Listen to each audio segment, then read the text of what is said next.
the Lincoln's obviously popped and defended the Morphling from it. This might be last chance saloon for Parivision now. 9 class, he's going for a sneaky play. 33. Very close to breaking the smoke. Whitemon has boots, so he can be the one going first to get away. Oh, he walked pretty deep. Right into the middle of 4 heroes. Oh, he's surrounded. First blood for 9 class and for Parivision. They want all 4 runes. Yeah, it's just snowballing this advantage, right? You get a good early start, you get first blood, you get an observer ward kill, that's bonus money. 9 class though, he's being run down by a Darkseer with Iron Shell on him, and ET giving chase with the Meld Strike and the physical damage turnaround though. 33's got to be careful going deep for this one. 9 class probably going to be okay now. Whitemon can't keep going for it, and Elder Titan Darkseer, they're stuck on the wrong side of the map. Ducalis keeps giving chase with this Ringmaster throwing daggers at them. Blood Grenade chucked in as well. Terrorblade thinking about rejoining with a couple of hits on the Darkseer. Under the tower, they're safe and sound, and they'll get the kill. 2 kills to the good. 9 class. This is fantastic for them. They did get even on the bounty runes at least, so that part is whatever. But the kills they got is just off to a beautiful start to the game. 9 class and Ducalis, both the supports getting kill each.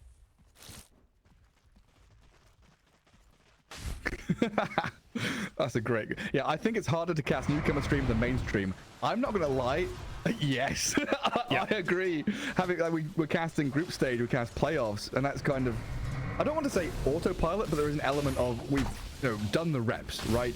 You know the system, the format. You go through everything as you've experienced and practiced tons of times before. And newcomer stream, my smooth brain is getting wrinklier every second. I'm just trying to think deeper about this game. It's about what we're used to. Obviously, we've cast tons and tons and tons of games of Dota, but newcomer stream is very unique. So, reminder to everyone in chat as well. If you have any questions or anything you want to learn, anything you're interested about, feel free to just ask. Saxa. Real downfall for Saxa. Tries to mess with the creep wave. Does stack it up to be a double wave, but dying makes it not really worth it again. Bit of protection against magical damage. We'll see if Tundra are able to chip away at him with a boat and the control. DM is dropping low and he will die. So they bring enough heroes here to finish him off while 9 class gets pummeled down by this Elder Titan. A boulder that gets tossed out from the green one, and BZM's being burnt down by the orange fire one. The entire nation, all the nations, the Avatar basically is bringing the power together here at DM. Well, Keeper of the Light grabs a shield rune. Tanky for a moment, but no one and 9 class are there to get in front of him. 9 class trying to body block Saxa, which is getting in front of him to stop the Keeper of the Light from moving. Using teleport scroll. And then he's gonna hop out to the camp. Correction on the TA though does come in the form of BZM's Kunkka, but they've got this little escape act, put the TA in the box, try and get her away. Satanic says, I can maybe punch back here. Refraction is up and Satanic's fine with a little play from the Terrorblade Sunder to keep her topped up and healthy. And Chrysalis, this Morphling, is able to turn into an enemy hero. Turns into the TA while DM in the back end of the fight will clear out Saxa. Another move on to Satanic though does find the kill. So Chrysalis and BZM, they get the gap closed to kill the enemy carry. Now the supports are exposed and the follow through is strong, but DM and no one, they brought in reinforcements backing up this fight to blow up the Elder Titan. Ducalis has died though. 33 caught up in the stun from the neutral creeps. The Darkseer is falling. Another boulder tossed in by DM's Primal Split. Earth Panda gets the kill.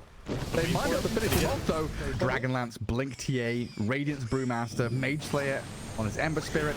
They are ready to go and strike fear into the hearts of their opponents. Starting off on his BZM Kunkka. Did have a chance to cast the boat, so he is resilient and tanky with 21 charges. A bit of pop, regen and heal, but it's not enough to survive. Kunkka's going to get caught and killed here.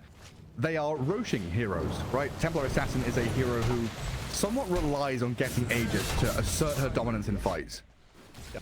Yeah, she brings that objective taking to a degree. It was also a downfall for her that the Tormentor was not controlled. On top of the halberd on this Darkseer, so kill threat from that. I want this Kunkka to get to Radiant, so any kill, any gold is going to help him out tremendously. Chrysalis feeling pretty comfortable now with his Manta style. Starts onto DM, X-Mark Torrent and Orchid. but saved. Not enough to get his ulti off. Chase from Tundra, trying to catch up to any more Parivision heroes. He has a Yule Scepter for himself, and he's already threatening 33 with it. Oh no. Just look at those body blocks. Gets in front, stutter steps to stop the movement of the Darkseer. Has the Yule Scepter and the Searing Chains as control. And all of that time gives Parivision Tormentor. Tormentor coming back up. And a slight change to the high ground. Ember Spirit breaks vision, gives the stuns. Elder Titan healed by the Cube of the Light a touch. Whitemon maybe can get a stomp out thanks to the Will-O-Wisp. As they lose to Karlis, Crystallis and 33 get into the back of the fight to blow up the two supports. Tundra having the terrain get on a good target, killing off the support or going on Morphling. TB Illusion scouts things out, so there's already that little bit of intel from 9 class. They see BZM go straight for him. Glimmercape and Blade Mail up. Protection for the Kunkka with a boat as well. Primal Split used, so this Brewmaster has all his little pandas out there. They took a lot of damage though, so DM back into normal form as they turn on the BZM and kill him off with Satanic's Templar Assassin going to work. The physical damage shreds through them, while Crystallis, yes, he's killed a Ducalis support Ringmaster, but can he contend with Satanic and no one here? It looks like he's forced them back with Whitemon's presence being enough, but Parivision quickly realizing they could turn around on this. Whitemon getting body blocked, caught up with a TA damage, a triple kill for Satanic, and Tundra once again on the run. Crystallis has a Manta style and a waveform. Defensive tools to get him to low ground. He's going to have to use them here. BKB is also being delivered to him, so he had a third tool to save himself. We'll see if he has to use it though as the chase continues. A Sunder from 9 class drops him to low health, and there he has to BKB TP just to survive. Radiance from Kunkka, he might just burn down to that. So he has to be very cautious, but he sees the Caudal soon. He does. Let's see if he goes for it. Has perfect vision on Saxa. He's gotta go for him. Here jump in a moment. Surely goes in with a Sunder. A kill attempt. Saxa survives though. Popped a Holy Locket, which is enough health, and the Ghost Scepter keeps him alive. He needs a Dagon as well on the TB. Needs to quicker. BZM tagged up by a couple of just spells. Go for Rosh like this. Remnant into the pit, so Ember Spirit can jump in. The Morphling focused. Crystallis gets off his BKB though. Rosh dead and he picks up the Aegis. Very quick sequence of events as 9 class goes into the back lines looking for targets, but Crystallis is the one to kill the Terrorblade off.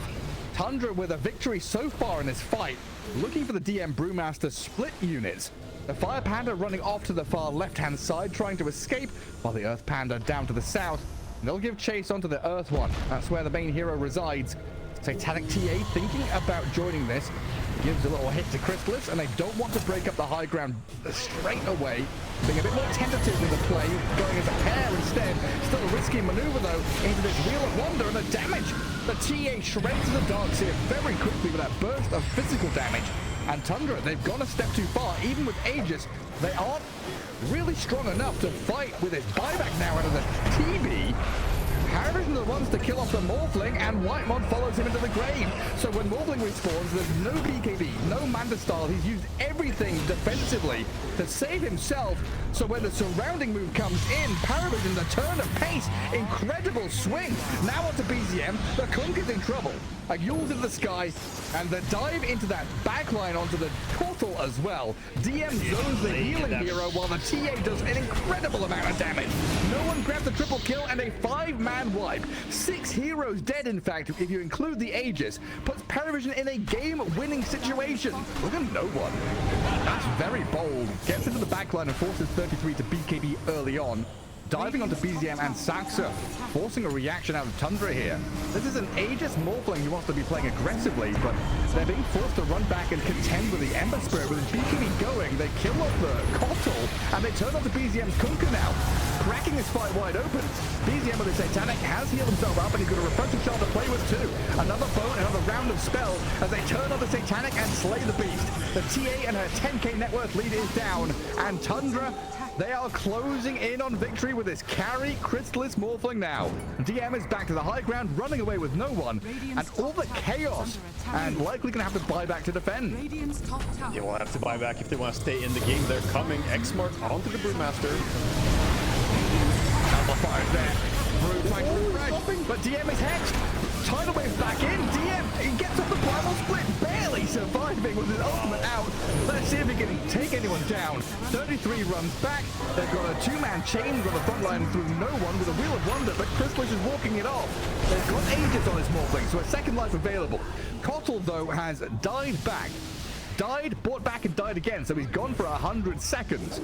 Very important now for Parivision to get a victory and kill this Morphling off twice if they can. Crystal's on the high ground to the waveform and TP out. Ducalis and DM don't have any disables. Nice. He waited there, but the Lincolns obviously popped and defended the Morphling from it. This might be last chance saloon for Parivision now. 9 class, he's going for a sneaky play, but dies to 33. Lincoln's on him, just annihilates the TB. And then you've got these constant Necro Warriors coming out and pushing, being annoying. The Tundra at some point, yeah, they've got to start committing to stuff. They're going to go for the mid lane, but Crystal has been blown up by Satanic. It's not Tundra committing, it's Parivision. They found the blow up on the Morphling, who now buys back and wants to continue fighting. No one with his BKB though. So she can use her Aghanims to get there. Ooh. She just ate a shield. Yeah. So something that was introduced into the game without documentation was this block of cheese, where you collect a bunch of lotuses. We're gonna have to come back because Parivision don't want descriptions, they want aggression and kills. Morphling almost dying there. Again, forced to BKB and defensively walk away while Parivision keep the pressure on. Diving in deep, no one takes a massive amount of damage on his way through though. Lincoln's popped in a remnant to safety and buys him enough time to get away from the grasp of Tundra. 33 chases him down though. There's a little box play, saves him from the side device. The Sunder keeps him topped up, and they've got the root and catch on 33 while the throne. The tier 4 tower dying to DM's Brewmaster. He's got Refresher and another ulti, so he can BKB Manta, Refresh and ulti when he comes down from the cyclone to keep hitting the throne and try to finish the game. Satanic has killed off 3 buys back. Refresher, DM doesn't split. He messed up and doesn't get it off in time. Rapiers. Wind Waker's being delivered on the other Titan. We've got Rapiers on everybody. Morphling's got 1. Kunka's got 2. He's got a Daedalus for the big crits. And they're going for the tier 3 tower into the barracks, but it feels like they need to go for tier 4s and throne here. A difficult spot to be in, but 33 starts with a vacuum wall, catching them off guard. Crystal, though, turned on quickly, loses half his health and has to refresh back up. 33 dying to the physical damage of the TA. In comes the Morphling back again to try and force him away. That Wheel of Wonder, though, is dealt with the Darkseer. The Brewmaster split, runs in and kills on BZM with Satanic's damage output. The double buyback from Tundra. They need to bring the numbers back into this fight, but Satanic still has a second life. Aegis and the Sunder, 3 lives, 4 lives. Give it all to Satanic. He stays alive through it all, clears through the Elder Titan, and Parivision hold their base. Claim I don't even know. Somehow it's back in their favor. Double Rapier on the ground. TB's gonna pick one of them. Is he gonna pick the second one? He's thinking about it right now. Just do it, man. Take it, take it. There you go. Now you're the biggest damage dealer almost. Not quite. The TA hits way harder, but Ducalis takes one. So we have the Ducalis Spell Amp Rapier. The blue Rapier, which we so rarely see. So they have, what, 4 Rapiers on their team? And Ember has none of them, in a funny way. Vision, we've talked about the way to get out on the map and buildings, but now it's about buybacks, and Crystal is a hero that doesn't have one. Nearly obliterated by the TA. This is last chance for Tundra, and they are being shredded by Satanic. The Temple Assassins opening up while the throne is falling. The Necro Warriors are going to work, and Tundra are separated, spread out, too wide on this map. Kunka dead for 2 minutes. Darkseer gone for 40. Morphling being forced back into the base while they've also got a catch onto Sax's Kotl. The throne is flipped and falling, but GG is called, and Parivision will take the series 2-1. GG eats.